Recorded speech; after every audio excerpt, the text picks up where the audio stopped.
Good morning, students. In this lecture, we are going to study environment education, and the topic is protection of children from sexual offences. And this act was passed in 2012, and it is known as POCSO, P for protection of children from sexual offences. Now, according to an estimate, approximately 53% of the children in all over India, they face some form of sexual abuse in their life. So that is why there was need for some strict law in this context. So because of that, the Parliament of India passed the Protection of Children from Sexual Offences Bill 2011 regarding child abuse on 22nd May 2012 into an act, and this act, POCSO Act, it came into force on 14th November 2012, that is on Children's Day. So what this act is all about? Actually, this act, it is a law which makes provisions or which helps for the protection of children from the offences of sexual assault, harassment and pornography. And this law, it protects the interests of the affected child at every stage of the judicial process. How? By creating the child-friendly environment. So all of this has been done by creating child-friendly environment, and this act, POCSO Act, passed in 2012, it also specifies a variety of offences against children for which an accused can be punished. Accused is the person who has committed a crime. So there are various specifications of the type of assault or the type of offense which was committed by a person, which is known as accused. So there are number of varieties of types of offenses for which an accused can be punished. Now, according to this act,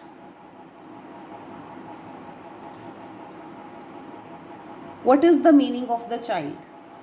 Under this act, a child means any person whose age is less than the age of 18 years. So any person having age less than the age of 18 years, he or she will be considered as a child.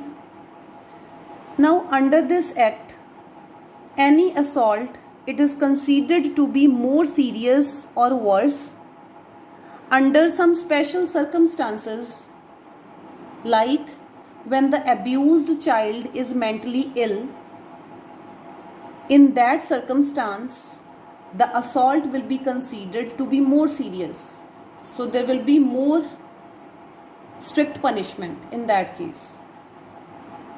And there are other number of ways in which the assault is considered to be more serious, and those ways are when the abuse is committed by a person by taking the child into his or her trust. How? Like a family member, a police officer, any public servant, teacher or doctor. So when the abuse is committed by any of these persons, then this crime is considered to be more serious. Now, what are the punishments under this act for the accused, means for the person who has committed the crime? First is punishment for penetrative sexual assault. In this case, the punishment for the accused person, the person who has committed that crime, who has committed that assault, it is not less than 7 years. The punishment for this act of cruelty, it is not less than 7 years, and it may also extend to life imprisonment along with fine. Then second one is punishment for aggravated assault. Aggravated means if the assault is more serious than the first case. In that case, the punishment will also be large. Punishment will also be for more years than the previous case if the assault is more serious. So in that case, the punishment for the accused person, it is not less than 10 years, and it may also extend to life imprisonment along with the fine. Then if the sexual assault, it is less serious than both of these cases, then the punishment for the accused person, it is approximately 3 to 5 years along with the fine. Then the next case is the punishment for sexual harassment. In this case of crime committed by the accused, he will be punished up to 3 years imprisonment along with fine. And next case of punishment is punishment for using the child for pornographic purposes. In this case, the punishment is maximum punishment is up to 5 years along with fine, and depending upon the crime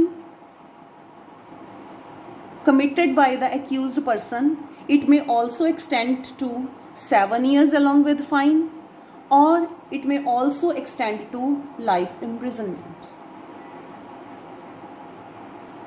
Next case of punishment is punishment for abetment. What is the meaning of abetment here?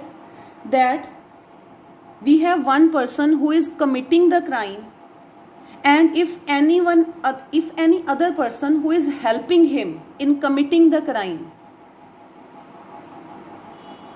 or who is there engaged in creating the conspiracy for the crime, creating the plan for the crime to commit that person will also be punished, who is helping the accused person in committing the crime.